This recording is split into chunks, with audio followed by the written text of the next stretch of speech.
من بی دعوت اومدم. برای صاحبش بیارین لطفا.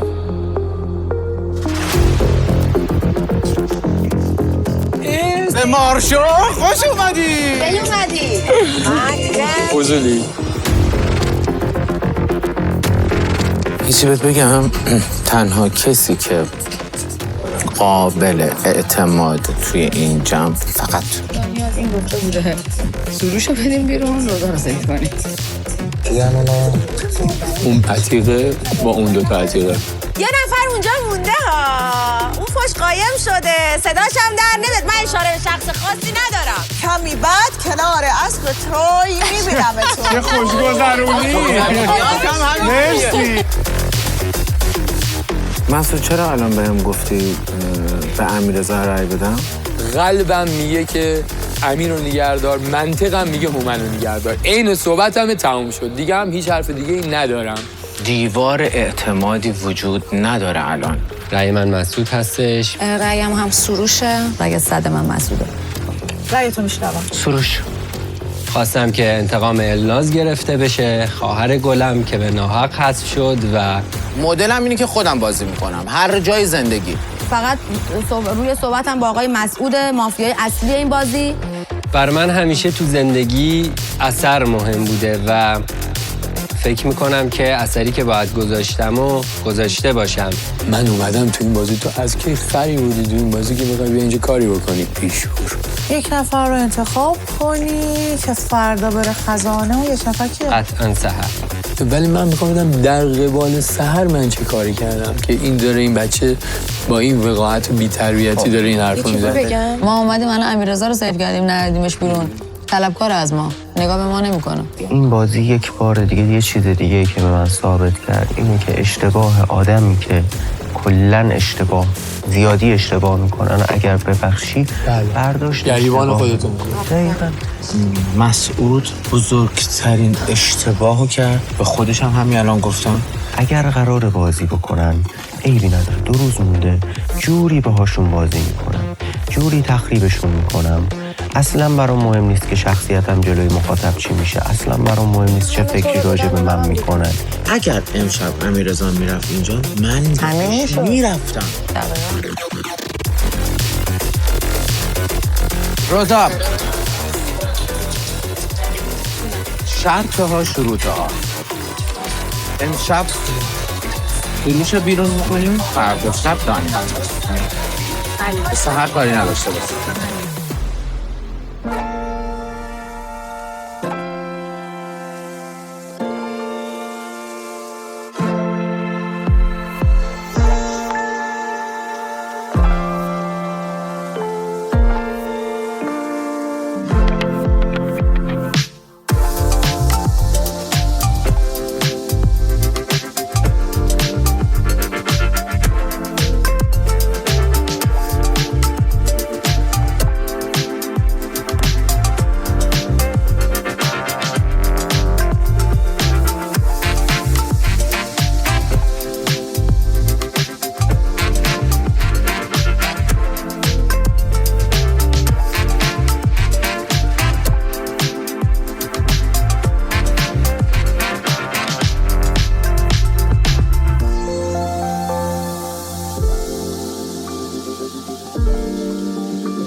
ولی چقدر خوب شد دیشب بچه‌ها اومدن ساحل من میرسونه.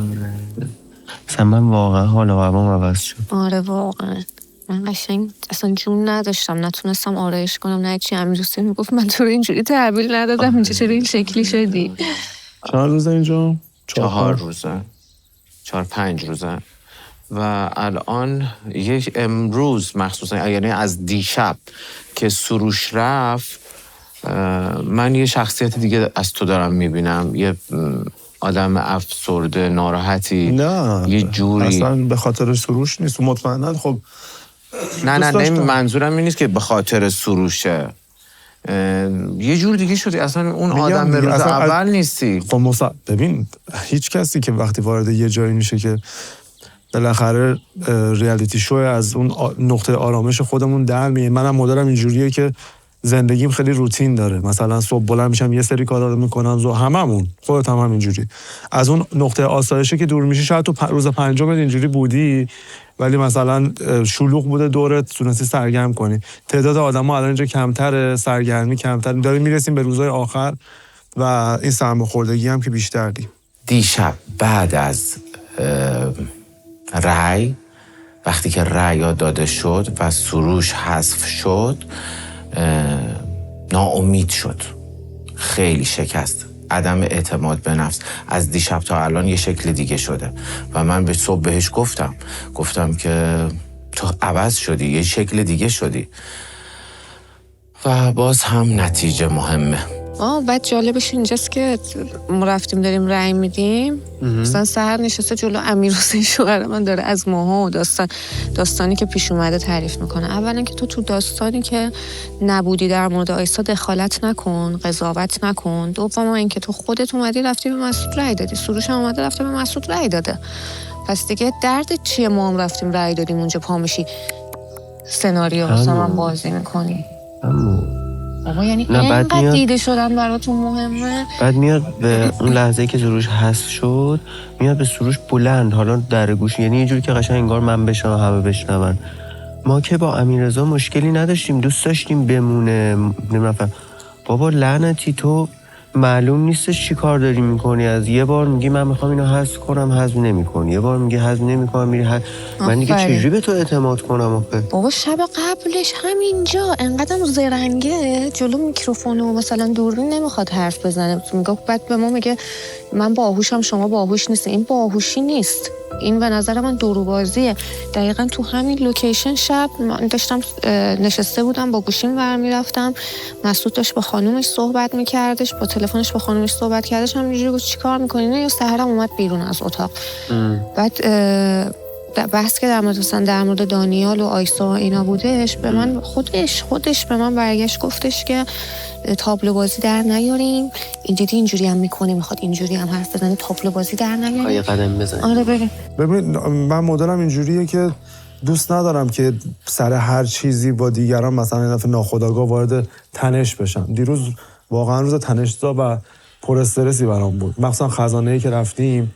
اولش همش با تنش بود، بعد گفتم من باید ببرم حرفا رو بیرون، یعنی آفر رو ببرم بیرون، با بچه‌ها مشورت کنم. مشورت‌ها دیگه اوج داستان بود و اینکه دوست داشتم که اون آفر اول برگرده و هر چی که گفتم که این آفر توسط مسعود پاره شده و برگرده، مسعود میخواد قبول کنه بره بیرون، ولی گروه کارگردانی قبول نکردن که اتفاق بیفته و این خیلی واسه من بدتر بود که من اون آفر رو پاره نکردم. شاید اون آفر رو اصلا مسعود میخواست اجرا بکنه. و بعد که رفتیم دوباره داخل، انتخاب من همون لحظه ما نمیدونیم تو خزانه چه گذشته به شما، ولی مطمئناً به یک طرفه نبوده دیگه، حتما به یه توافق رسیدیم بعد پارش کردیم. نه به توافق منظور که وقتی اومدیم سر میز قبول کرد دیگه، وقتی که من اونو پاره نکردم گفت اصلا من اینو قبول ندارم، پاره کرد. اوکی اصلا حالا با پاره کردنش کار نداریم. سر میز قبول کرد، اگه اون آفر بود همچین اتفاقای دیگه شب رقم نمیخورد حداقل. واقعا یه نفر از بینمون نمیرفت. رفتم الان اونجا پیششون، پشت سرشون، واسه برم پیششون، دیدم دارن در مورد من صحبت میکنن. امیررضا اینجوری میکنه. آره حالا نمیدونم کی بهش گفته. میگن سلام به ما ندادی. آخه لامصب ما ما که امیررضا رو بهش رأی ندادیم که بره بیرون و اینا، ما مشکلی با امیررضا نداشتیم. آخه لامصب شما یه مدل دیگه رفتار میکنی، بعد این شکلی میکنی، ما چجوری به تو اعتماد کنیم؟ به تو طلبکارن. به خدا میگن واقعا خوبی به آدما میکنی، لطف مکرر میشه، حق مسلم همیشه دارم میگم همینه. خوبی کردی، یارو ندادی بیرون، واقعا فکتی هم نداشتیم و دلم نمیخواست امیررضا از این بازی کار درست رو کردی، کار درست من انجام دادم. خب بعد این آدم طلبکار باشه از یه کار خوبی که براش انجام دادی، این دیگه واقعا میدونی خیلی زور داره، ناراحتی داره. دقیقاً این برنامه به ماها ثابت کرد که یکی اشتباه میکنه شوتش کن بره، بندازش بیرون. کسی که این شخصیتش اینجوریه یه شبه عوض نمیشه، یه ساله هم عوض نمیشه. مشکل از این دل 20 صاحب منه که هی دلم میسوزه. هی میگم گناه داره، دختره، اینجوریه، اونجوریه، فلانه. ولی تو پا شدی رفتی بیرون، یه روز 2 روز بیرون بودی، بعد 2 روز برگشتی تو برنامه، قشنگ فکر کردی، پلناتو چیدی، اومدی شب با سیاست داری با من حرف میزنی، میگی اون پشت این کارو کردن، اینجوری کردن، اونجوری کردن، فلان کردن، حواستون باشه این کارو کنین، اون کارو کنین، فلان کنین. بعد میای یه چیز دیگه از خودت نشون میدی. واقعا چجوری میخوای جلوی مردم؟ میدونی چند میلیون نفر میخوان این برنامه رو ببینن؟ چجوری روت میشه؟ بابا منفور میشه، هیچی ارزششو نداره. خودت باش. نه دیگه، اون ارزشش احتمالاً اصلا فرق داره با این قضیه. بعد اصلا من میگم طرف پلنم نچیده، اصلا تو بگو هیجانی داره برخورد میکنه، احساسی داره برخورد میکنه، یعنی دیگه تهش بخوایم توجیه بکنیم اینه دیگه. بازی یه همچین آدمی غیر قابل اعتماده، بازی همچین آدمی نمیشه باهاش دوستی کرد. نمیشه. یه ضربه میزنه، یه نادون یه سنگو میندازه تو چاه، 10 نفر نمیتونن درش بیارن. دقیقاً قضیه همین. بعد آخه جالبش یه چیز دیگه هم واسه من خیلی جالبه. تو رو الناز انداخته اینجا بیرون با تبسم. اومدی نمیدونیم اصلا داستان چی بوده، بعد میگه کشت اونه در میای. سلام علیکم. سلام. شما چطوره؟ خوب هستین؟ بس خوبی؟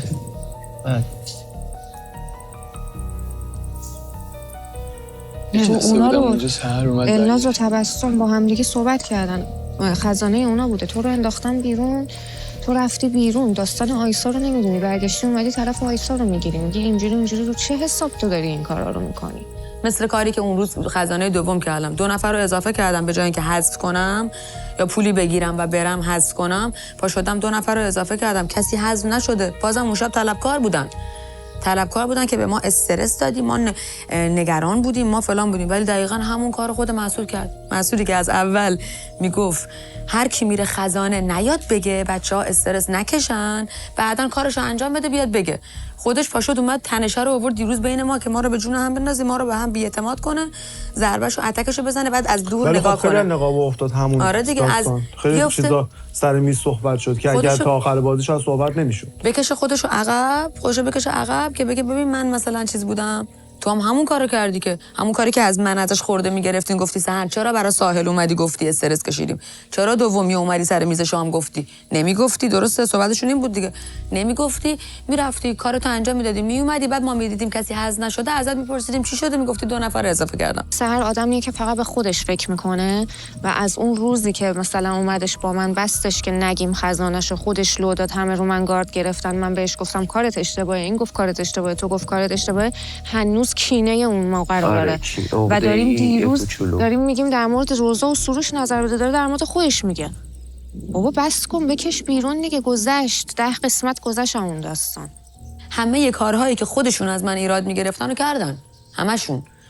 صحبتی که از اول بازی میگفت که من اگر یادته که روزای اول ما همه با هم بودیم، 2-3 روز اول، بچه‌ها سعی کنیم رأی به کسی ندیم، تک رأی ندیم، بذاریم اگه که تو خزانه اتفاق افتاد یا اگر کسی آفری داشت که پولی بگیره و بره این کارو بکنه کسی نره، خودش رفت تو خزانه آفر اول سری گرفت پاره کرد. چرا؟ سحر که اومد اون نمیدونست من اومدم تو رأی گیری. نمیدونست؟ نه. یعنی چی؟ مثل نمیدونست که اینا یه کار، من آیسا کاری که من اومدم تو رأی گیری رو نمیدونست، که اصلا نمیدونست سروش به من رأی داده، اصلا اینم نمیدونست. بعد استوری میذارن با الناز، استوری نمیدونم تیکه دار میذاره، فلان میذاره، ببین همه چی مشخصه. من مثلا یه لحظه من دوست داشتم میکنی؟ اتفاقا بیام باهاش صحبت کنم. من اونجا نشسته بودم، اومد دید من اصلا فکر کنم برگشت. خواستم من باهاش صحبت کنم، بگم چه اتفاقی افتاده که تو، چون برای من خودم گنگا، من خودم یه همچین کسی هم، اگه ببینم یه تغییر رفتاری پیش خودم میگم خب بعد با اخلاقیاتی که ازش میشناسم شاید یه چیزی میدونه که من نمیدونم. میرفتی؟ نه میدونی چی شد؟ من اول بهش گفتم که اینجای بازی اگر که تو دیشب گفتی که من به خاطر من فردا میرم، آخرین کارم هم واسه بچه‌ها کردم. آفرین، دیشب هم حذف یکی از بچه‌ها یا رفتن خودت. الان اینجاست که دو راهیه دیگه، انتخابه. من میخوام بمونم. من الان 2 روز 3 روز اومدم و من میخوام بمونم بازی کنم. خب این انتخاب من بر موندنه. من اولی رو قبول نمیکنم. پس رو دومی که صحبت کرده بودیم 2 تا نقطه مختلف داشتیم با هم دیگه که قرار شده بود بیایم صحبت بکنیم، تفهیم بشیم که بچه‌ها آیا من تارگتم به روزا اشتباهه یا سیو من از توسط سروش رو دارم سیو میکنم اشتباهه. سروش رو که اصلا ولش کن. ما اومدیم سروش رو حفظ کردیم که ندنش بیرون. بعد اومده وای میسته جلو جام موقع خدافظی میگه الناز خواهرم انتقام تو گرفتم. تو خودت میگی که این حرفا چیزی نیستش. اومدی تعریفم کردی میگه همچین چیزی نیستش که مثلا الناز به من این حرفا رو زده، من همچین کاری نمیکنم. پس بیا خودت داری اعتراف میکنی دیگه. پیشنهاد شما و امیررضا رو خودش داد و دوباره فکر کرد و من منتظر موندم که ببینم جوابش درباره شما چیه. خب که مثلا میخواد به شما رأی بده که من اگر میگفت هومن من نه میگفتم، چون داشتیم با هم بازی میکردیم. خب توی رأی گیری اگر باز دوباره وارد میشد که تو رو وارد میکرد، من قطعا وای میستادم، میگفتم نه هومن رو نیار بالا، چون هومن داره بازی میکنه، هومن استدلالای خودش رو داره کاراکتریه که واسه خودش مستقل بازی میکنه و دادنش بیرون نامردیه، چون توی هیچ تیمی نیست. اگر تیم کشی هم بوده باشه توی تیمی نبوده، مستقل داره بازی میکنه. ولی آفرش فقط امیررضا بود و من گفتم اوکی. که امیررضا هم برای نقشش بوده که دیدی که بسته بودن که امیررضا رو بیارن بالا فیک، که چون میدونست رأی نمیاره. دانیال اومد داشت صحبت میکرد، تو صحبتاش متوجه شدم که یعنی یک سری چیزا رو در آوردم. متوجه شدم که دانیال پسر بسیار خوبیه، پسر بسیار باهوشیه و خیلی لحظه رو متوجه است که چه لحظه‌ای چه چیزی حرف بزنه، به جا حرف میزنه و همه اینا رو در آوردم که از روزی که اومد، لحظه‌ای که وارد شد، سحر ما سر میز با سحر بحث داشتیم، بعدش گفتش که نشست خودشو کشید کنار، گفت اول شما خودتون رو معرفی کنیم. این یک هوش میخواد که وقتی بگی خودتو ما داریم میگیم خودتو معرفی کن، اون داره میگه که نه اول شما خودتون رو معرفی کنین. هر کی هم معرفی کرد، رسیدیم به سروش، همه دست اشاره به سروش دراز شد و گفتن که سروش 3 نفر رو تا الان حذف کرده، که همون موقع اون موضعش رو مشخص کرد، گفتش که سروش دوست منه، در صورتی که از همون لحظه توی جنگ و دعوا بود و متوجه شد که سروش چه شخصیتی داره. تا دیروز که رفت تو خزانه، یعنی هم خزانه منو دیده بود، هم خزانه آیسا دیده بود، هم خزانه تبسم دیده بود، از همه چیزو کامل بلد بود و آخرین نفر رفت خزانه و خزانه‌ای که وارد شد گفت امن‌ترین و سفیدترین آدم برای من سروشه و دست گذاشت رو روزا و این یک جنگ علنی رو شروع کرد با مسعود و این جنگ رو اونجا تموم نکرد و آورد روی میز. اینا همش از هوش و ذکاوته. اولین چیزی که حالا شاید درست نباشه اصلا بگم این قضیه رو، ولی من سعی میکنم اگر مثلا کسی پشت سر کسی حرف میزنه ولش کنم، مثلا نشینه بگم، میگم باشه. ولی الان که دارم فکر میکنم میبینم اولین باری که اومد بعد از دوباره برگشتنش با من صحبت کرد، گفتش که راجع به شما دوتا گفت من، گفت این دوتا رو نگاه کن، خیلی حواست بهشون باشه ها، اینا دارن فیلم بازی میکنن، نگاه کن این کار کردن اون کار کردن. بابا سهر یه آروم باشه، مثلا سرمو تکون میدارم. یه چند بار اومد این صحبت رو با من بکنه، امیر حواست جمع باشه، مثلا چشاتو وا کن. ولی این که مثلا یه بچه با این سن و سال آدم 3 تا آدم بلندشن سلام بکنیم و صبح بخیر دیگه اونا دیگه اصلا نمیدونم حالا تحت چه شرایط این اتفاق میفته، ولی من اصلا احترام خط قرمزم. 2 هفته از رو داریم با هم زندگی احترام همون که دیشب تو گفتی. من اینو قبلا هم بهت گفتم، یکی که یه بار یه رفتاری از خودش نشون میده و تو میفهمی اون بازیه، مطمئن باش قراره بازم باهات بازی بکنه. این که تو بفهمی یا نفهمی اصلا تفاوتی تو ماجرا. من الان اصلا با سحر کاری ندارم، تو دارم برای رایدی و اشتباهاتی که میخواد بکنه اصلا کاری ندارم.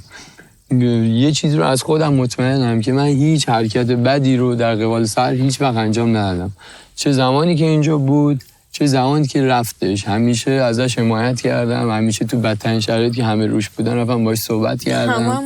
همیشه جای ما بود مینداخت بیرونم روز اول. روزی که داشت میرم عصبانی بودم، حالا خیلی ناراحت بودم، ولی نرفتم مثل خود همین آقا برم بگم میخوام انتقام سحر رو ازتون بگیرم.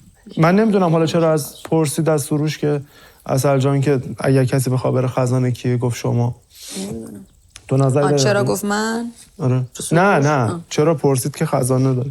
نمیدونم چون دیروز فکر کنم دیگه بازی نکردیم، درسته؟ دیروز عصر ما دیگه بازی نکردیم. دیروز وقت فایت شد بودیم دیگه.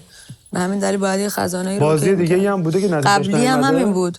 خزانه قبلی منم، خزانه اول منم همین بود. سروشو باز یه بازی کردیم، یادته که هر کی مورد اعتماد خودشو برمی‌داشت کاپلشو، مثلا دو نفر سروش بیچاره باز مون تنها اونجا، هیچکی انتخاب نکرد مثلا. حالا نه که انتخاب نکردن، یه چیزی شد که تکمون، چون تعدادمون فرد بود فکر کنم، درسته 9 نفر بودیم، یعنی اصلا نمیشد، یعنی قطعا یه نفر چیز میشد. دیروز من نمیدونم سر چرا ناراحته از اینکه من اومدم سروش رو انتخاب کردم. خب حتی هر کدومتون میرفته خودش به سروش میخواست رأی بده، یعنی خب نه سروش هم به من رأی داده بود، کسی بود تمام. سهرم به تو رأی داده. تو وقتی خود رأی دادی تو حق نداری پاشی بخوای اصلا گلگی کنی از کسی که به کی رأی داده. سهر به من رأی داد. سهر و سروش به تو رأی دادن دیگه. کی؟ دیشب دیگه. نه دیشبو نمیگم، من دیروز از اینکه اومدم سر خزانه که صحبت کنم بگم سهر سروش سهر ناراحت بود از اینکه چرا من سروش رو انتخاب کردم. به سروش گفت کسی که میخوای انتخاب کنی باهات بیاد فردا کیه؟ که سروش بیچاره گفتش که من خودم نمیخوام برم، یعنی از خودگذشتگی کرد، گفت من نمیرم، انتخابم روزا و سحره، که من روزا رو انتخاب کرد که مورد اعتمادش مثلا حالا بودیم، حالا فکتای خودش داشت، نمیدونم به چه دلیل. من که واقعا مورد اعتمادش بودم و باهاش روزای چندم بود، چهارم پنجم چهارم اینا بود.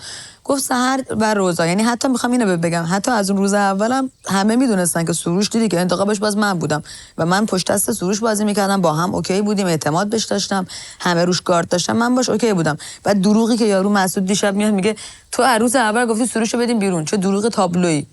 دیگه همه تو ویلا میدونستن من با سروش رفیقم، رفیقی که یعنی اینجا باش رفیق شدم دیگه، که مثلا اوکی ام باش، بهش اعتماد دارم یا هر چیز دیگه یه دروغ تابلو بود. بین این جمعی که بود اون کسی که از نظر خودم اشتباه بیشتری کرده بود و اومدم به خزانه پیشنهاد دادم. حالا اون شخصی که روبروی من بود نظرش برعکس بود، منم گزینه وسطی نداشتم، میخواستم که اون چیزی که میخوام، حالا اومدم به اونجا نرسید. خب نمیشه که من از اول برنامه با یه شخصی، حالا میتونه روزا باشه، میتونه خودش هم هیچ وقت این کار نمی‌کردم. من دیروز گزینه سیف بعد از اینکه رفتم چیزو دادم، سحر رو دادم. من اینجوری بازی کردم، من اگه آدم دروغگویی بودم و میتونستم فیلم بازی کنم مثل بقیه‌شون، فیلم بازی میکردم و میشستم و هیچی هم نمیگفتم. ساحل بیچاره رو حذف کردم که حالا یه سری مثلا داستانا بود که از پشت پرده حالا دنده‌های خوردم و خودم هم اشتباهاتی کردم و الکی گرفتم رو بیچاره. ساحل رو حذف کردم چون دیگه انتخاب دیگه ای نداشتم، فقط با ساحل یه ذره تو کنتاکت بودم، بقیه بچه‌ها برام سفید بودن و مثلا دوست بودیم دیگه، روزای اول بود که دیگه از اون روز شروع شد که تو با سروش رفیقی رفتی به سروش گفتی، به مسعود گفتی رأی بخری، نمیدونم تو فلانی، آروم آروم کره‌گیری کردن از من. خزانه بعدی هم همین شد و منو دادم بیرون با فکت. بعد الان مثلا خودشون همه این کارا رو کردن، خودشون میگفتن ما یه جای بازی برسه میریم بیرون، حاضر نبود انتخاب کنه بره بیرون. اینجوری دیشب همه رو به جون هم نندازه، خیلی قشنگ بود، میرفت بیرون، هیچ کس هم به جون کسی نمیافتاد. الان همه با هم بازی میکردیم، شما هم قول پیکر نبودیم، ما هم ان شاءالله عقل داریم. حالا من جواب همه اینا رو، من اصلا دیروز شوک شده بودم، شوکه شده بودم، نمیدونستم باید چی کار بکنم. اون لحظه هی وایساده بودم، اما تو دلم هم داشتم افسوس میخوردم، هم نمیدونستم چی بکنم، اصلا دلم هم نمیومد. با سروش چرا دروغ نگم، ولی با سحر اصلا دلم نمیومد بحث بکنم، چون اصلا نمیفهمیدم این برای چی داره این کارو میکنه، دلیلش چیه. بی تربیت به کل خاندان من فحش میده. تو اصلا در حد و لول خانواده و شخصیت من نیستی. من همین که با تو اینجا قرار گرفتم افت لول واسه من، همین که تو رو با کنار خودم نگه داشتم. و تو به خانواده من بی احترامی میکنی. هیچ کسی حق نداره به خانواده من بی احترامی کنه. من میرم بگم فکر میکنم الان تحت تاثیر قرار گرفته. این اکت یعنی چی؟ یعنی اینکه همون تیم کشیه، یعنی اینکه تو داری پشت دست کسایی بازی میکنی که من باشون مشکل دارم دیگه، یعنی داری از اونا دفاع میکنی چون من با اونا مشکل دارم، ناراحتن از من. تو هم مثل بچه‌ها میای، میدونی منظورم چیه، دیدی مثلا تو دوست با هم دعواشون میشه، مثال نفر سومی وارد میشه، مثلا دوست اون کسیه که دعوا شده ندونسته و بدون قضاوت میاد میگه خب پس این چون به دوست من بی‌احترامی کرده مثلا یا فلان بوده، منم با اینم. تو نمیدونی اون آدم شاید با تو اوکی باشه، من با تو مشکلی نداشتم. چجوری مثلا دانیال 2 روز اومده واسه تو شده عزیز، ولی همه رو میذاری کنار واسه همون قرار دقیقاً اون چیزی که دنبال تیمه خودش دارم. من تیمم کجا بود؟ من با 60 نفر از اول چیز تا حالا رفتم، منم با همه بچه‌ها اوکی بودم. چه تیمی؟ دیگه کسی نمونده دیگه، همینایی هم که هستیم باشون اوکی. من اگه میخواستم تیم کشی کنم، موقعی که میخواستم به آیسا رأی بدم به همتون گفتم آره. من میخوام رأی بدم، رأی خودم هم هست، هر کی میخواد بده، هر کی میخواد نده.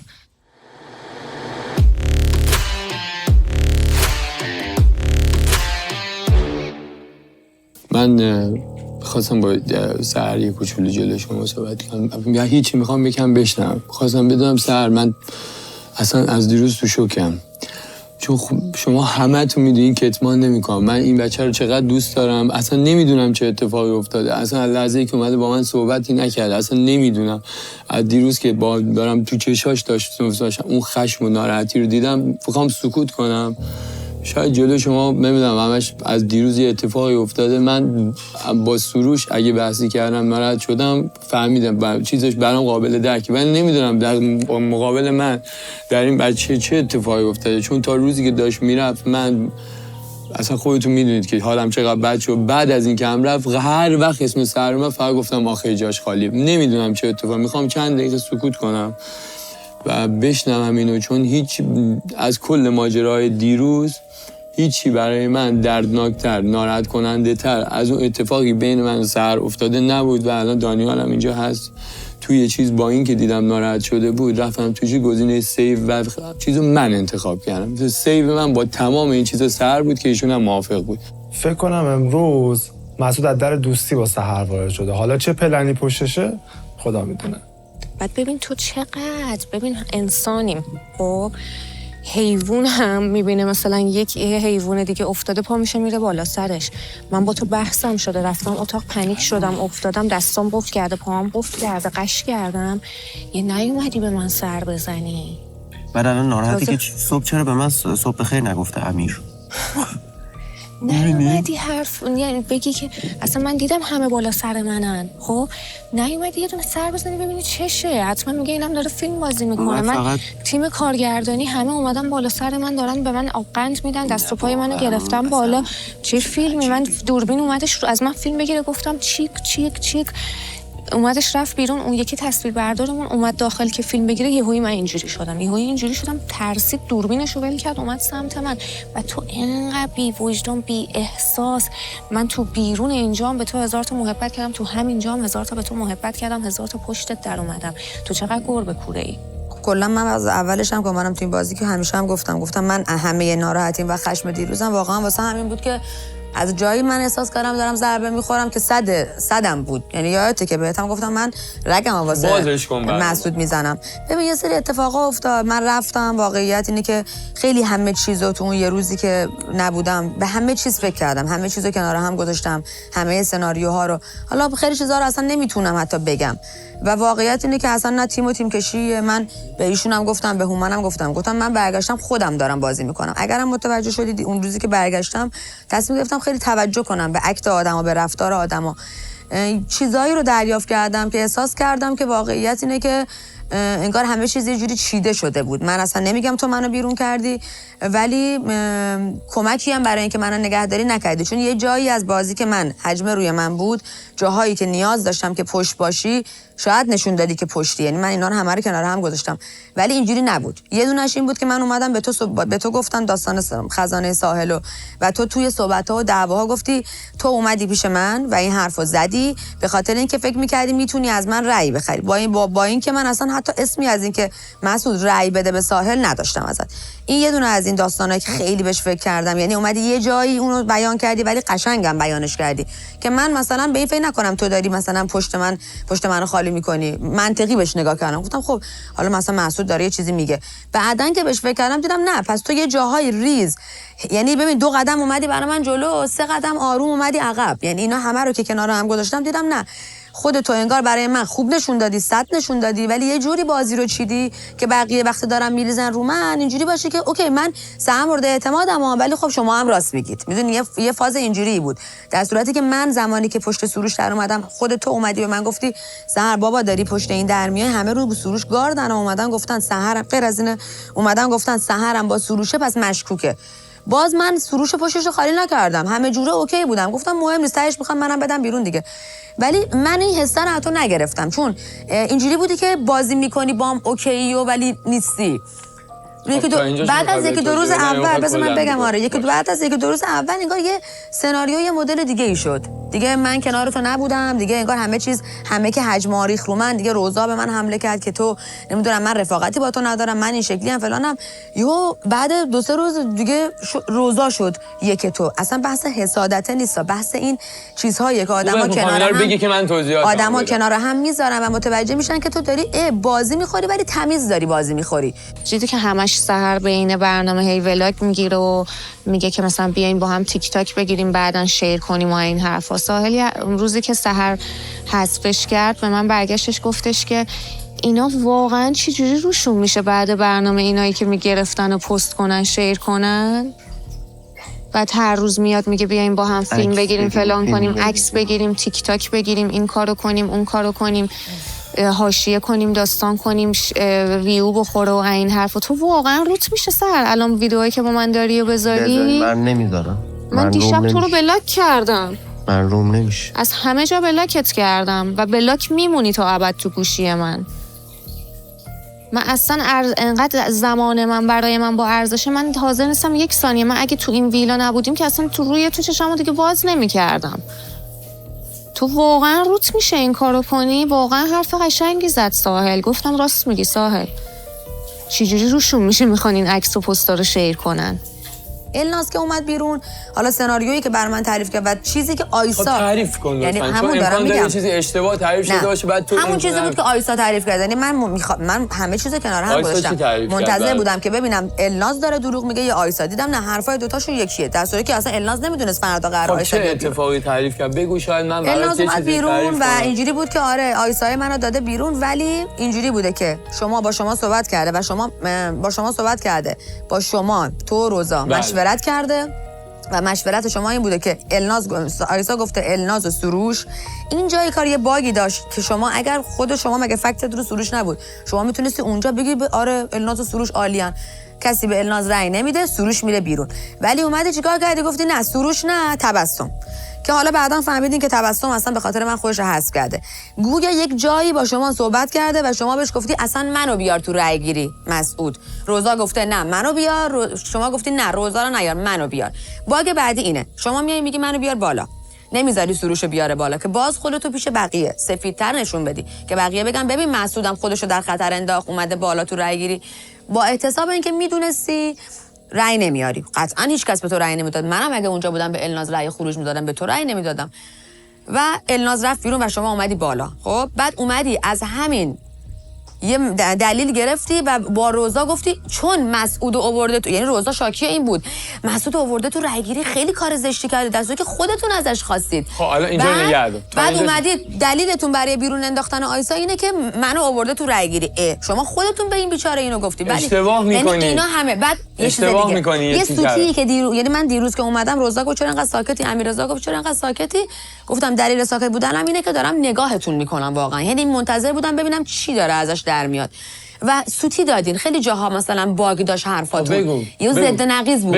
یه جای کار اونجا شما گفتین، حالا یا روزا یا تو یادم نیست، گفتین که نه ما نگفتیم که مسعودو بیار بالا، آره یهو مسعودو آورده بالا. بعد یه جایی من با روزا داشتم تکی صحبت میکردم، دوربینا هم بود، روزا گفت من گفتم منو بیار بالا، مسعود گفته نه منو بیار بالا. اینجا یه دروغ در اومد. خب بذار من صحبت کنم. عزیز سورپرایز ترین آدمی که اینجا واسه من بود الناز بود. من همیشه ازش خوب گفتم، همیشه هواشو داشتم. نفهمیدم درست. به این که مثلا ما به آیسا گفتیم الناز و تبسمو بلند کن که مثلا تبسم بره الناز بمونه، ما قصدمون این بوده که الناز سیف بمونه دیگه. که آیسا اومده از حرف منم سوء استفاده کرده و یهو گفته اینا در مورد الناز فکت دادن که الناز ساکته، که من دیدی جلو تو گفتم من هیچ فکتی در مورد الناز به تو ندادم.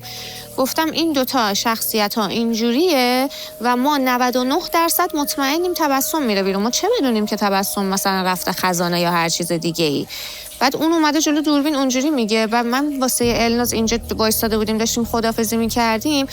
مثلا خب شما خودتون میگین کسی رفت خزانه ناراحت نشه، کسی حذف شد ناراحت نشه فلان و اینا، خودتون میین خوبه نشون میدی. بعد وای میسی اینجا آخر حرفات طاقت نمیاری حرف میزنی میگی کسایی که من فقط خیلی دوست دارم بدونم کیا این برنامه رو چیدن و چرا به من رأی دادن، کسایی که میگفتن من براشون خیلی عزیزم، خیلی آدم صافی هستم، خیلی آدم پاکی هستم فلان. من این نظر رو واقعا در مورد الناز داشتم، ولی من خب نسبت به لول بندی که دارم نسبت به الناز و مسعود، من میبینم مسعود 100 بار پشت من در اومده ولی الناز پشت من که در نیومده. برایشم گفتم چرا سروش الناز میخوای بیاری؟ سروش روی الناز خیلی راحت و سروش تازه تغییر کرده.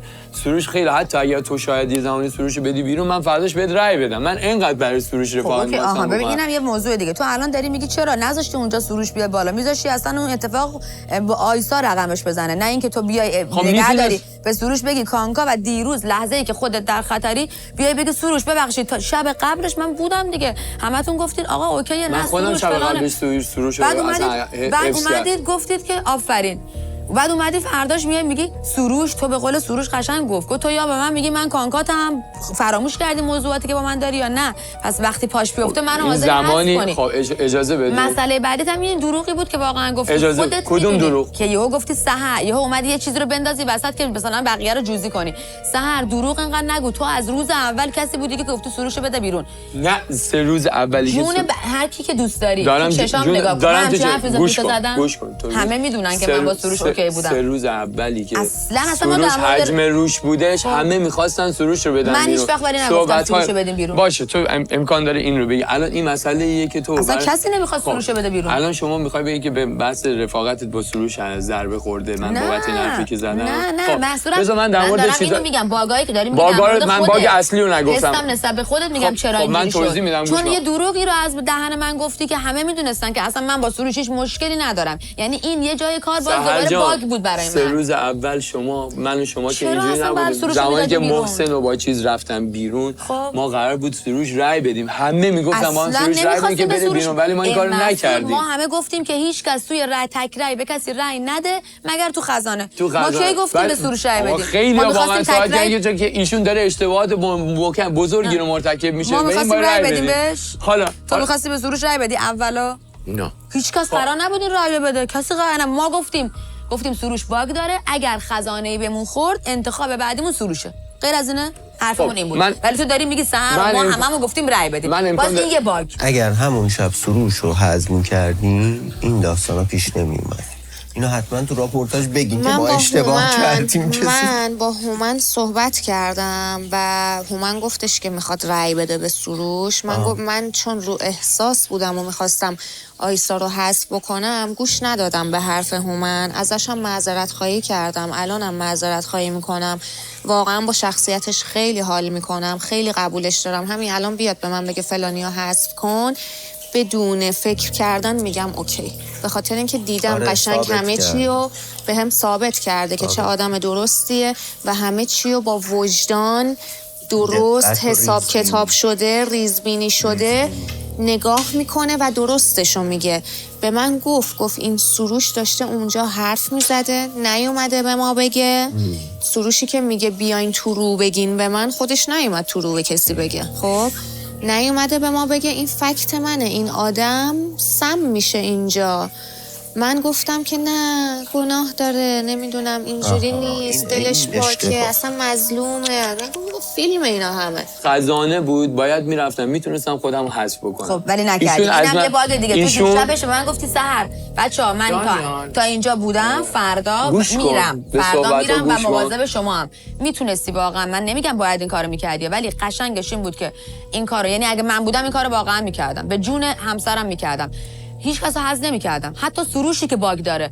اونجای بازی تو میتونستی حذف کنی، خودتو پولت هم بگیری و ما رو نجات بدی، یعنی ما رو به جون هم نندازی، ما بمونیم و ما خودمون از نسبت به دانیال دفاع می‌کردیم. از خودمون 5 نفر بودیم، من، روزا، امیرحسین، هومن.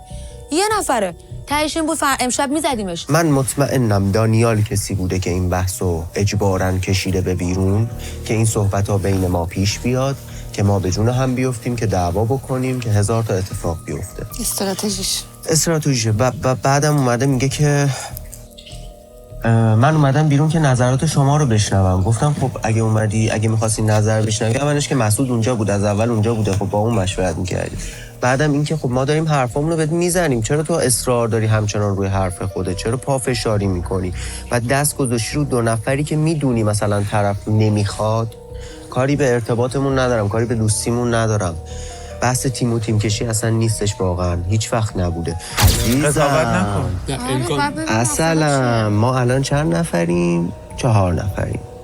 اونا چند نفر؟ نه من اصلا مدلم نیست امیر جان. ولی تو دست گذاشتی انگار رو نقطه ضعف یه نفر، دست گذاشتی رو چیزی که روش حساسه. من اگه با دانیال مشکل داشتم و میرفتم تو خزانه، اصلا اجازه نمیدادم دانیال انتخابی بکنه که کسی رو حذف کنه. گفتم من میرم از رفیقام حفاظت میکنم. اصلا نمیدونستم به این جاها برسه. خب از رفیقام بیام با این بحث کنم مثلا باش مشکل دارم. اجازه نمیدادم این کسی رو انتخاب کنه که بخواد حذف کنه. خب گوش کن. در برابر اینا نسبت به تو با این میگم. خب گوش کن سر اینجا ما رسیده بودیم به یک نقطه عددی. من باید تصمیم بگیرم تو خزانه دیگه، درسته؟ من میتونستم خودم حذف کنم، پول رو بگیرم برم. خب این راحت ترین کاری بود که می‌خواستم بکنم، ولی اگر این تصمیم دومیه رو میومدم توش، میدونستم که امکان داره ختمه به پول نشه برای من. آخه اون چرا فکر میکنه وقتی 3 روز اومده ما قرار اعتماد بیشتری نسبت بهش داشته باشیم تا کسی که مثلا از اول با ما بوده؟ یعنی مثلا کرم کورم نمیبینم، مثلا عقل تو کلم نیستش. بهشم گفتم دیروز، گفتم ببین دانیال، تو اومدی داری میگی انتخاب سروش روزا. خب من خودم سر میز گفتم همه آروم باشین، دونه دونه نظر بدین در مورد سروش و روزا. خب آره. همه دارن نظرشون رو میگن، کسی در مورد من چیز بدی نمیگه، ولی باز تو تهش من میرم اونور صدات میاد میگی من روزا، صد سیاه من روزا. رو چه حساب من سیاه تو هم؟ تو شب قبلش به من میگی من اینجا یه برنامه از کاش دوستیا بعدش انقدر قشنگ بمونه با هم بشینیم برنامه رو نگاه کنیم، قضاوتمون نکنم. من نیومدم اینجا مثلا مردم بخوان قضاوت بدی در موردم بکنن و اینا. گفتم دانیل پس تو داری یه کاری میکنی قضاوت بشی، چرا رو حرفای خودتون نیستین؟ من دارم با شما صحبت میکنم دیگه، اصلا من میگم شما مافیایی یا هر چیزی، به اشتباه یا به درست. اینجا یه کار دوباره باگ در میاد که هیچکس حرف نمیزنه. روزا بلند میشه میگه سر خفه شو آشغال گشنه نمیدونم من اصلا با عطا اینایی که کرده روزا اصلا چرا اصلا با روزا نیستم. بلند میشه تو دفاع میکرد؟ این یه باگ دیگه که یعنی شما داری بازی میکنی و ایشون داره پشت دست شما بازی میکنه. حتی امیررضا هم بلند نشد حرفی بزنه که بعد حالا دیشب هم باز امیررضا هم الان پشت شماست. امروز ما بیدار شدیم امیررضا سلام به من نمیده. ببین میخوام اینو بگم اینا رو هی من کنار هم میذارم. چرا من مستقل از خودم تصمیم میگیرم؟ چرا همش فکر میکنی؟ نه دارم بهت میگم که بهشون بگی. من اصلا من خودم تصمیم گرفتم الان بیام اینجا، درسته؟ خودم تصمیم گرفتم به خاطر اینکه دلم آشوب بودش همش. من دیشب به امیررضا دلم آشوب، من گفتم نره بیرون بچه گناه داره به نهار. من دلم آشوب بود. من به تو رأی ندادم. تو میای به جای که بگی سحر دمت گرم بهم رأی ندادی، میای پشت سر من داری با روزا حرف میزنی. من به سحر اعتماد ندارم. سلام به من نمیگی. امیررضا اصلا قشنگ نبود. اینا همه کنار هم نشون میده انگار یه تیم‌اپ بوده. ما مسئول رفتار. من نه مسئول روزا هم نه مسئول رفتار. ولی این تیم‌اپتون شما سه تاست با هم دیگه. اشتباه داری می‌کنی. معرفی می‌کنم تیم فوتبال ما. این مرد تیم فوتبالتون اینم با ما. اونا 3 نفر. کیان اونا؟ اون عتیقه با اون 2 تا عتیقه. تیم. نمیدونم این کلمه رو از کجا در آوردین و اینکه اصلا چرا فکر میکنین که ما اصلا تیم شدیم با هم دیگه، بعد چرا تیم 3 نفره و اینکه چه چیزی از این تیم دیدین، چه حرکت اشتباه و اضافه‌ای دیدین که فکر میکنین ما با هم خیلی چیزا رو بستیم. اونم توی بازی که سناریوش داره هر روز نوشته میشه و ما خودمون هم خبر نداریم یه ساعت بعد قراره چی کار بکنیم، چه اتفاقی برامون میفته. اگه قرار به تیم و تیم کشی باشه، تو خودت کسی هستی یا شما بهتر بگم کسایی هستین که خودتون تیماتون بسته به موقعیت و زمان و حالا سود خودتون همیشه تغییر کرده، بسته به اینکه چه کسی همسو با شماست. اصلا مهم نیستش که اون آدم چقدر اشتباه داشته، چقدر دروغ گفته، چقدر دروغبازی در آورده.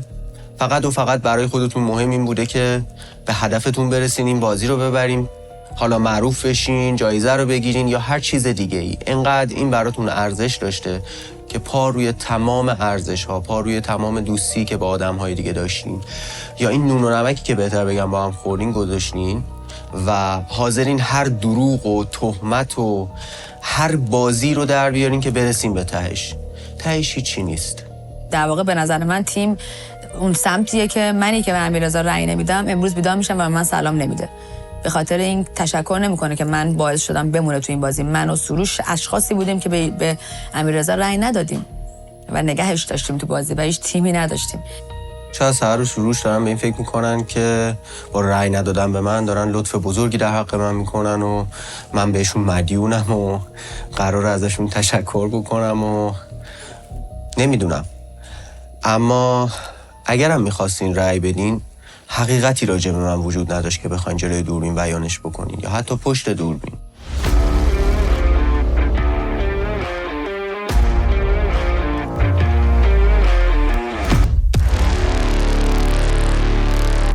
مسعود به من گفت، به تو هم گفت من اگه همچین آفری بهم بخوره همین کارو میکنم، خودمو میفرستم بیرون.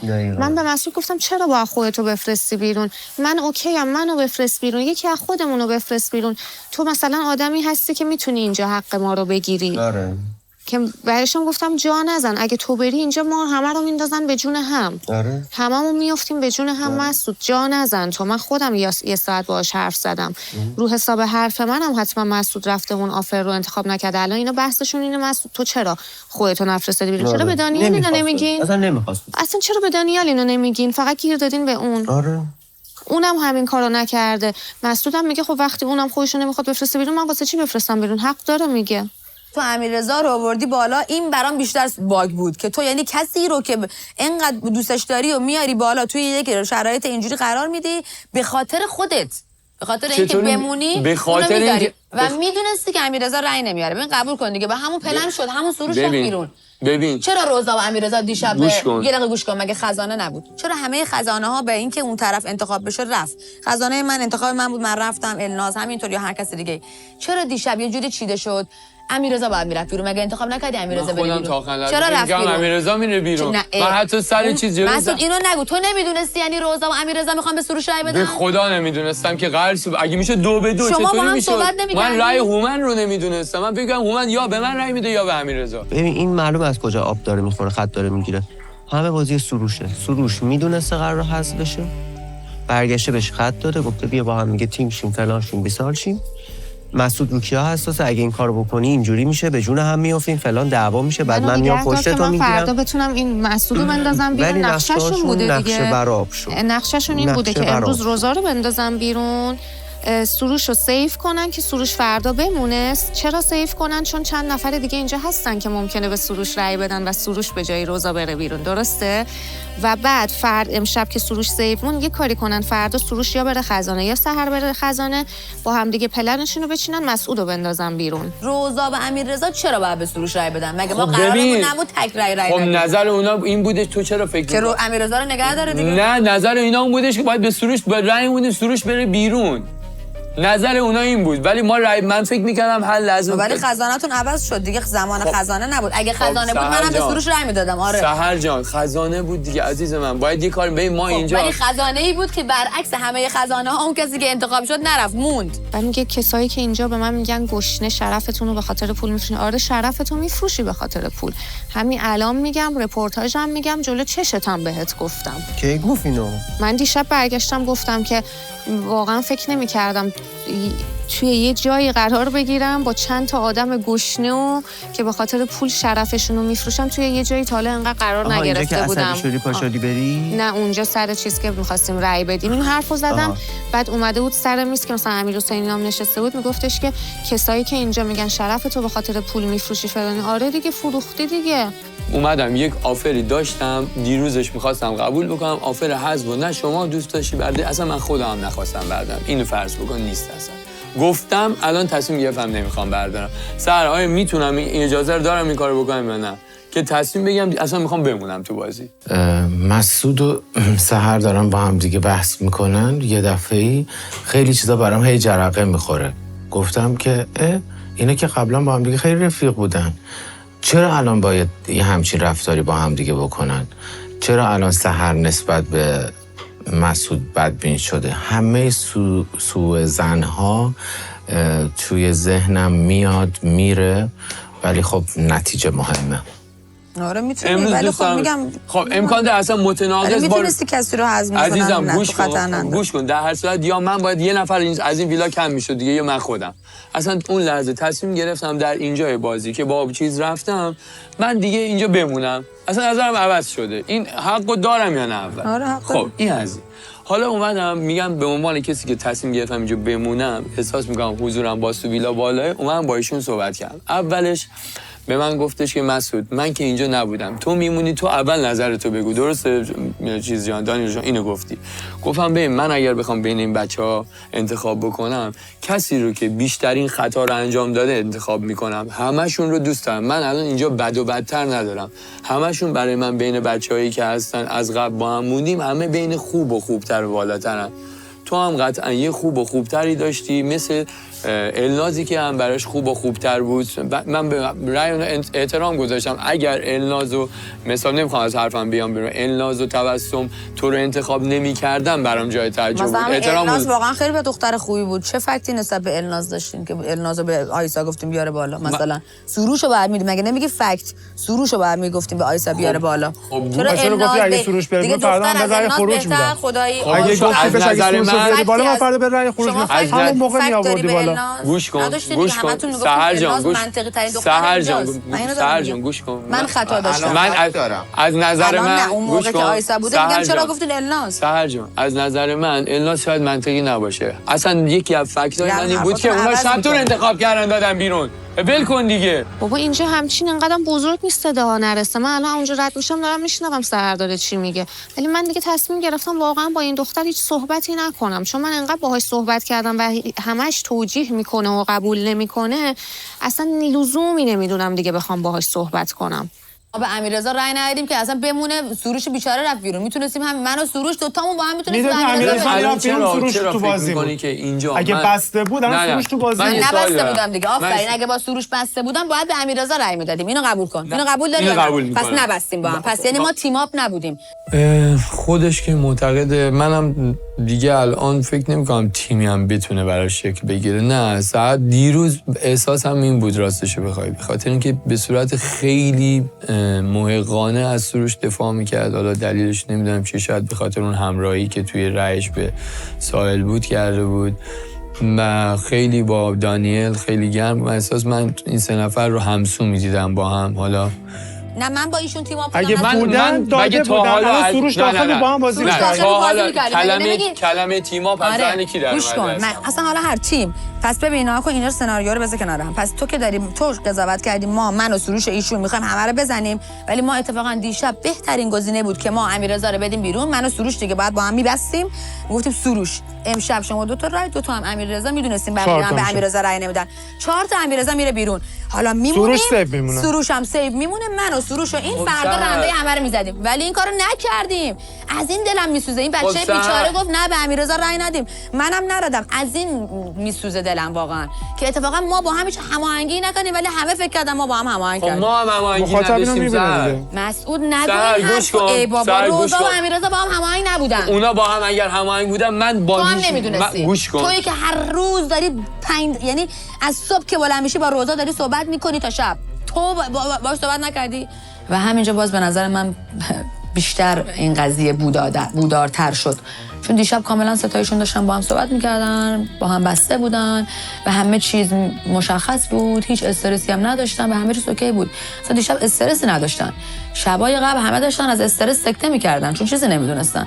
دیشب همه چیز چیده شده بود و اونا میدونستن که من و سروش قطعا میخوایم به مسعود رای بدیم و ما کاری که کردیم برای اولین بار که رای دادیم با فکت رای دادیم و با منطق رای دادیم. چون اگر داریم میگیم که تو مافیایی یا اگر داریم میگیم که تو داری ما رو بازی میدی، روی حرفمون هستیم. انقدر بی‌معرفت نبودیم که امیررضا رو به ناحق بدیم بیرون، ولی شما به ناحق سروش رو دادین بیرون. من اینجا در مورد سحر اشتباه کردم، در مورد سروش اشتباه کردم، در مورد النازم اشتباه کردم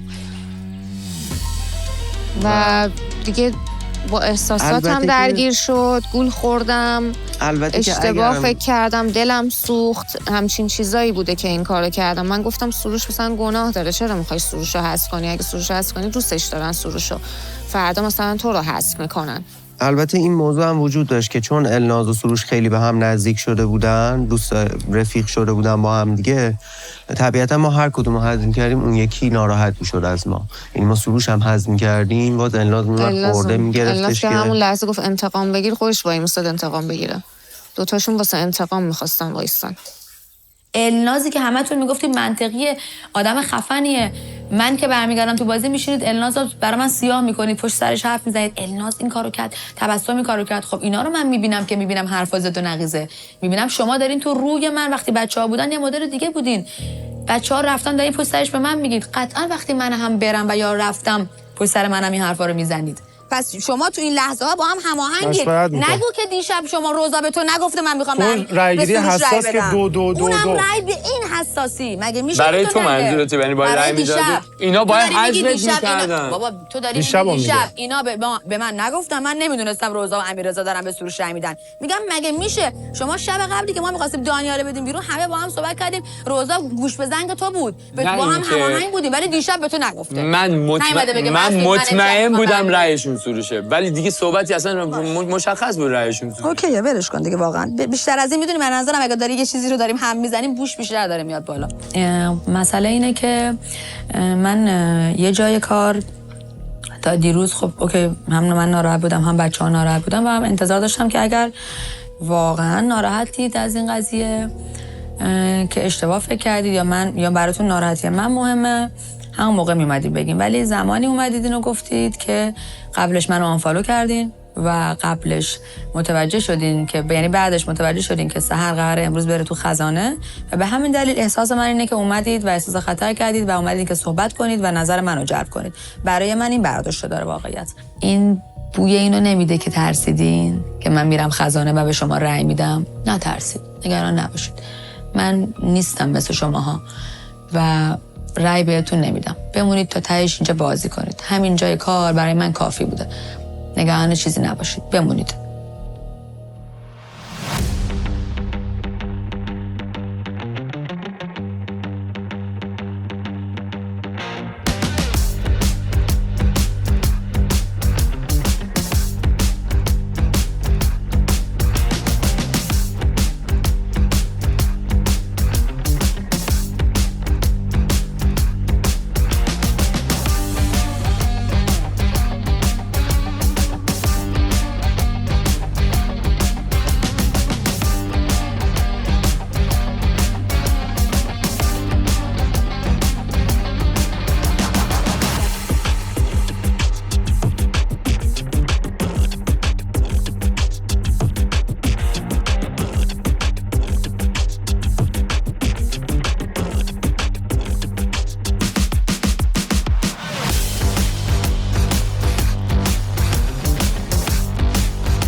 سلام بچه‌ها. سلام. چطوری؟ خوبی؟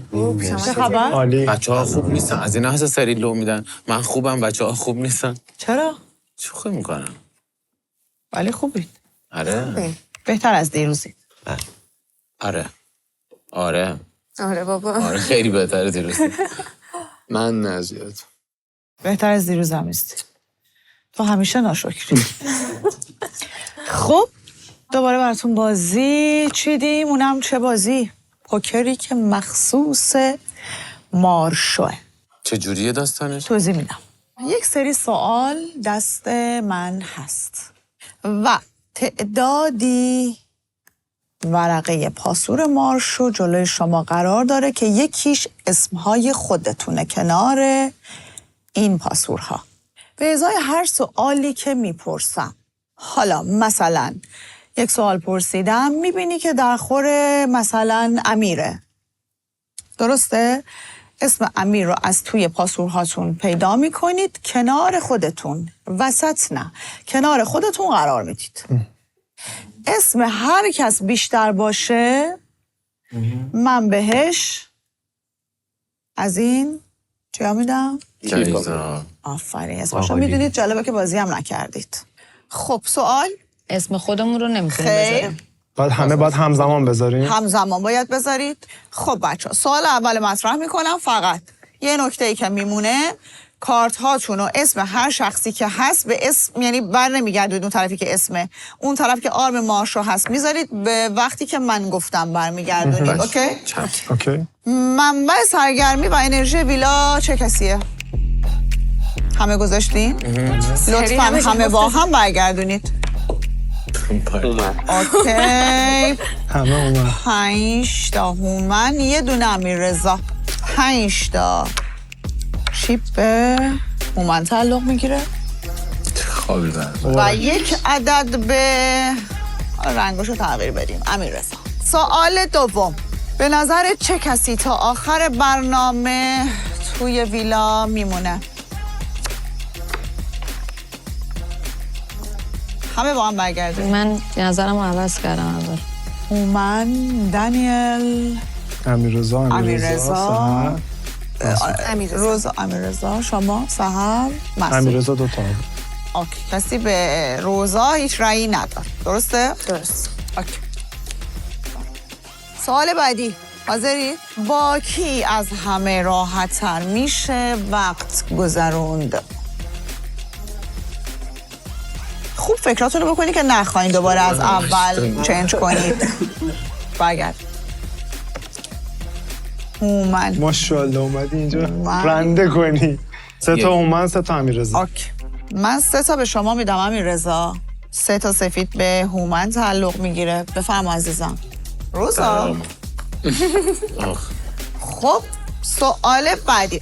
سوال جالبی. بهترین متفقتون دور این میز کیه؟ متفق یعنی چی؟ یعنی کسی که فکر میکنم میتونی باش به توافق برسی. به توافق برسیم. اوکی، من عوض کنم. 2 تا هومن. ماشاءالله. بفرما عزیزم.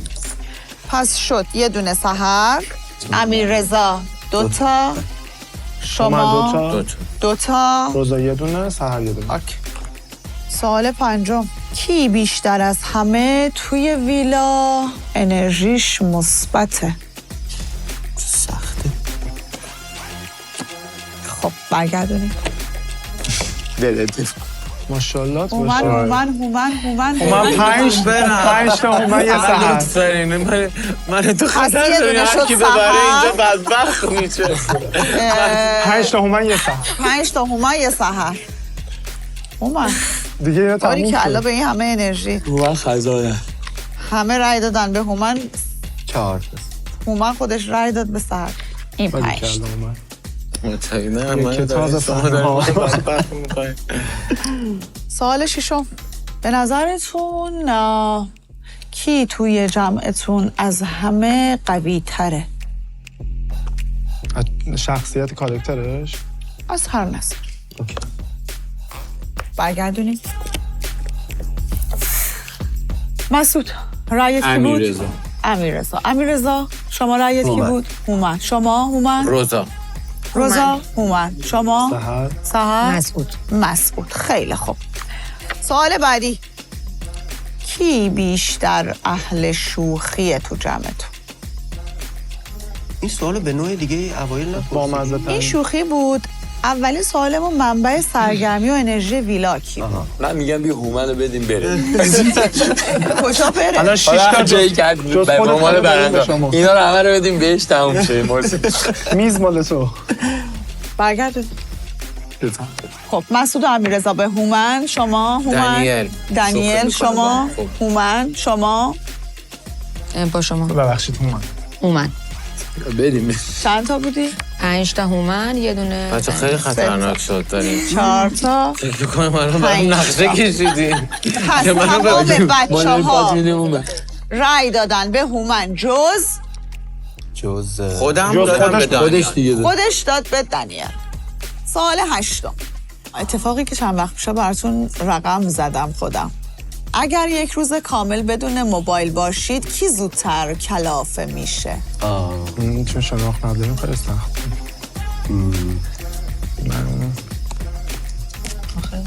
واقعا هیچ همینجوری دارم میذارم. برگردونیم. هیچ ایده ای ندارم.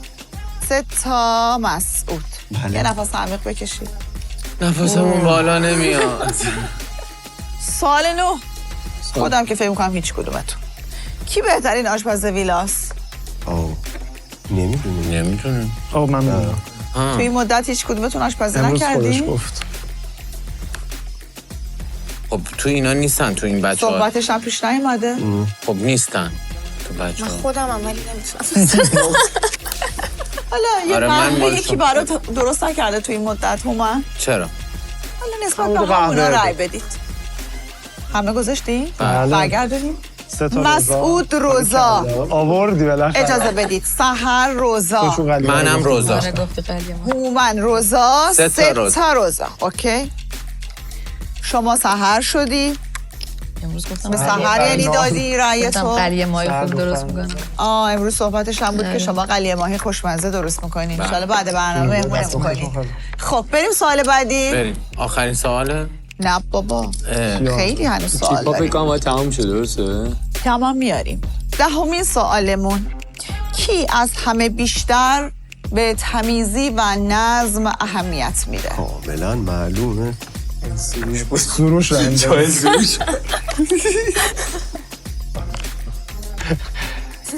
تموم شد یه رأیتون؟ نفر رو دیدم. شما هم گذاشتین برگردونید. خب مسعود به روزا رأی داد. امیر به دانیل. هومن به دانیل. دانیل.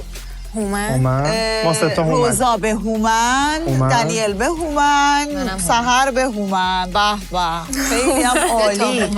پس الان ما 3 تا میدیم به 3 تا. هومن. هرچی بیشتر میشه. این خدمت شما آقای تو هومن. بخند. خب، تو خیالت راحته. به مسعود هیچ کس رأی نداد نه؟ خب خدا دانیل. خیلی منظمه. تو اتاق ما رو کسی دیده. 2 تا به دانیل. 2 نفر دادن. شما به مسعود رأی دادید. من به هومن. نه به 3 هومن. تاییش. اوکی، اوکی. ایشون به روزا رای تموم داد. شد. روزا هم یکی شما باید به روزا یه دونه گرفتین بدن. شما. اوکی. نظم روزا اتاق گرفتن. ما هیچ وقت به خدا دیده نشد یعنی واقعا، ولی من لباسام همه چیده است مرتب. ما ندیدیم ولی اونجا نمی‌شه. ولی من هومن رو دیدم خیلی اتاقش مرتبه. ولی شما به هومن رأی دادید. بله. اوکی. روزا به هومن رأی داد. بریم سوال بعدی. بله. خیلی عصبی سر صدا می‌کنی مسعود. خیلی استرس داری. نه این چیزه عادتم. خب سوال 11. کی وقت بازی ها بیشتر هرس میخوره؟ برگرد. 4 تا. مسعود. بفرما. متشکرم. سوال 12. کی وقت مشکلات بیشتر مدیریت میکنه اوضاع رو و به دست میگیره؟ بذار دیگه. 3 تا هومن بگیره 3 3 تا تا مسعود. هومن 3 تا مسعود. جا نداره داداش. خب 13مین سوالمون. کی احتمال داره وسط بازی وسط برنامه یک کار عجیب غریب بکنه؟ برگردونید. آقای مسعود به کی رأی دادی؟ اومد. امیر. دانیال. هومن. سحر. روزا. سحر. دانیل. هومن. سحر. دانیل. اوکی. من قابل پیش بینی نیستم. لحظه ممکنه. دقیقاً درست گفت. 14مین سوال. تیرمایی ها همینطوری هم دیگه. آفرین. اگر فقط به یک نفر اعتماد بکنی برای یک راز بزرگ، کی رو انتخاب میکنی؟ حالا حاشیه میپرسین ها. همه گذاشتین؟ برگردونید. مسعود. روزا. امیر. اومد. هومن. امیررضا. روزا. هومن. هومن. دانیل. هومن. بلندتر. هومن. سحر. هومن. 15مین سوالمون. کی بیشتر توی ویلا نقش آدم پشت پرده رو داره و مدیریت میکنه؟ واقعا نمیدونم آخه چیه، یعنی من کی نمیفهمم بیشتر توی ویلا نقش آدم پشت پرده رو داره و بیشتر مدیریت میکنه؟ شاید پشت پرده رو بیشتر مدیریت میکنه منظورش بود. یه پرده هایی هست تو مارشو بالاخره. چه سوالی؟ ما دیگه چی گذاشتیم دیگه. همه گذاشتی؟ نه امیر مونده. نه من آخه نمیدونم. منم نذاشتم. من نظری ندارم. میشه نذاری منی؟ نه باید بذاری. من واقعا سوال عوض میکنی؟ من نظری ندارم. من یه رأی پرت میدم که کسی ناراحت نشه دیگه. خودتون میدونید، اوکی. بازی خودتونه. باش اوکی. همه گذاشتین؟ برگردونید. مسعود، اومد. امیر، اومد. هومن، مسعود. روزا، سهر دانیل، مسعود. سهر. دانیل. ببین بی‌حاشیه ترینشون فکر کنم امیره، پشت پرده اصلا پرده ای نداره که پشت داشته باشه. خب سوال 16 کی وقت دعوا یا بحث احتمالاً اولین نفره که وسط میاد تا مشکل رو حل کنه؟ مشکل رو حل کنه یا اضافه کنه؟ خیلی مهمه. حل کنه. حل کنه.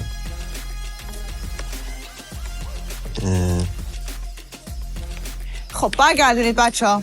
مسعود به کی رای دادی؟ من به هومن. به هومن. امیر؟ من به مسعود. هومن. امیررضا. روزا. دانیل. هومن. سهر.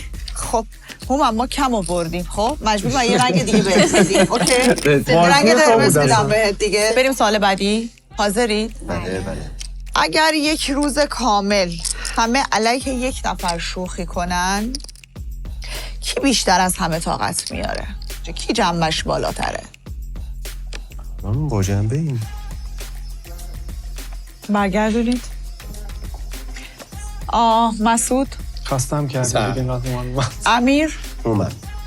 هومن. دانیل. روزا. دانیل. هومن. سهر. چقدر جالب.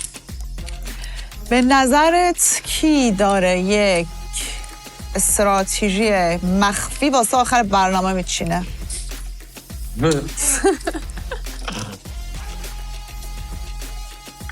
سوالایی. مسعود. دانیال. امیر. دانیال.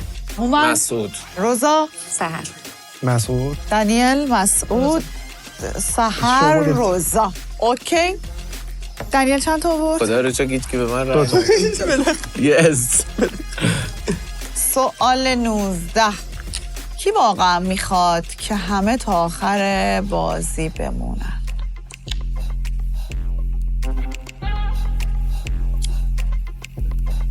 برگردونید. مسعود. امیررضا. امیررضا. مسعود. هومن. امیررضا. مسعود. روزا. مسعود. دانیل. هومن. هومن. سهر هم هومن. سوال 20 کی کمتر از همه دنبال دیده شدنه؟ برگردونید. مسعود. روزا. امیر. دانیال. هومن. امیررضا. امیررضا. روزا. امیررضا. دانیل. امیررضا. سهر. هومن. میریم سوال بعدی. سوال سختی. به نظرتون کی ظاهر و باطنش یکیه؟ سخت نیست که. برگردونید. مسعود. امیررضا. امیر. روزا. هومن. امیررضا. روزا. دانیل. هومن. سهر. و سوال آخر. خدا رو شکر. سوالای حاشیه‌ای داریم می‌پرسی، داستان داریم اصل جون. سوال آخره. کی احتمالاً تا آخر برنامه همه رو غافلگیر میکنه؟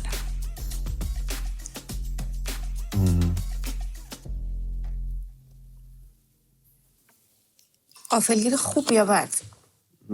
برگردونید. من عدیده خوب گفتم. مسعود. هومن. امیر. سهر. هومن. روزا. روزا. هومن. دانیل. هومن. سهر. مسعود. اون کسی که فکر کردین تا آخر برنامه سورپرایزتون میکنه منم. در آخر لطفاً تمام چیپاتون رو بشمارید.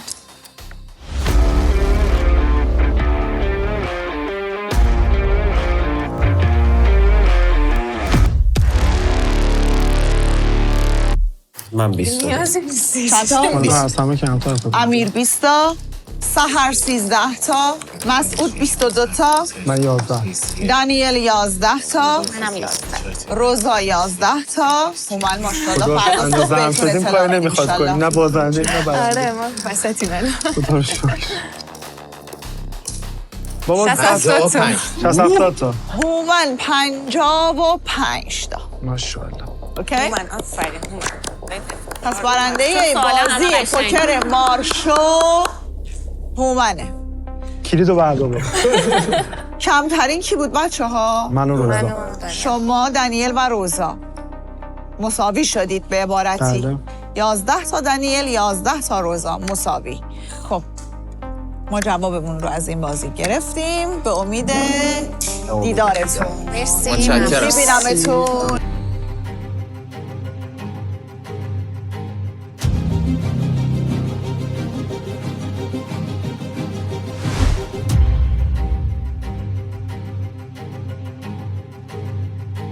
بچه‌ها به نظرتون امشب چه خبره؟ اگه رفتی خزانه منو بده بیرون من برم دیگه. حالا نمیدونم امشبم شاید رأی گیری باشه ولی من خودم به شخص رأیی ندارم. من فکر نمی‌کنم هیچ وقت با سروش اینجوری خداحافظی کنم. من همش امروز میگفتم که چرا باید منو به عنوان یک کسی ببینن که ممکنه کار خلافی بخواد بکنه. تا اونجایی که میتونم یه سری چیزها رو حداقل درست کنم و از این بازی بیام بیرون. جوری صحبت میکنن همه از تیم و تیم کشی، انگار که چون تیم و تیم کشی نیستش باید براشون دست بزنیم. اگه فکتی نسبت به من بود یا من الان اینجا ابوالفضل. نبودم. دانیال رفت خزانه. مارشو